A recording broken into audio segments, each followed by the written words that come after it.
Hey, this is Josh with Iowa American Rescue, and on today's Medic Minute, we'll be looking at how to place a tourniquet and why you should only use a commercially produced tourniquet that meets the approval criteria of the Committee on Tactical Combat Casualty Care. This is because of evidence from the military and peer-reviewed case studies from the Boston bombing, not just so the manufacturers can sell more tourniquets. Here we have a TacMed Solutions Soft T.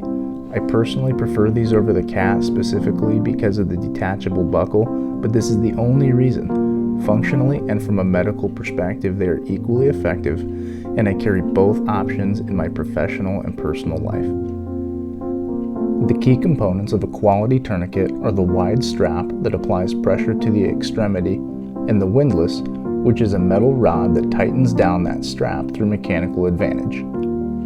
Once the windlass has been tightened down, it is secured into two retention devices seen here. Many people underestimate the strength required to completely stop an arterial bleed, and you should practice with a dedicated training tourniquet so that the first time you struggle to place the windlass in the retention device is in a training situation. As I mentioned before, a specific strength of the TacMed Soft T is the ability to detach the strap with this metal buckle.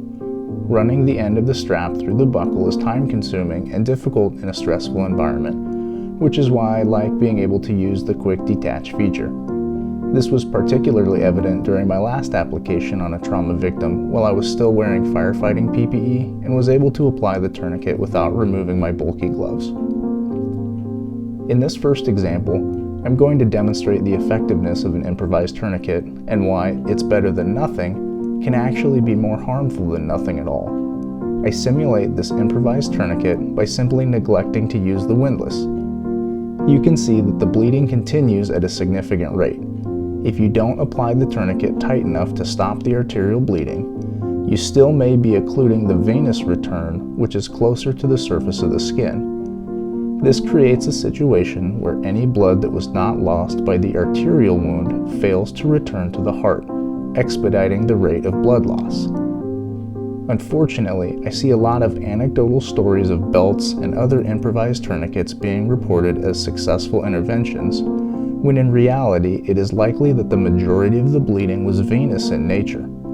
Case studies from the victims of the Boston bombing confirm that in general, improvised tourniquets, even when applied by trained medical providers, rarely stop arterial bleeds, and commercially manufactured tourniquets, even when applied by laypersons, routinely stop arterial bleeds. Next, I will use the tourniquet appropriately, tightening down the windlass and bringing the arterial bleed to a complete stop. Notice how multiple turns are required beyond what is originally expected.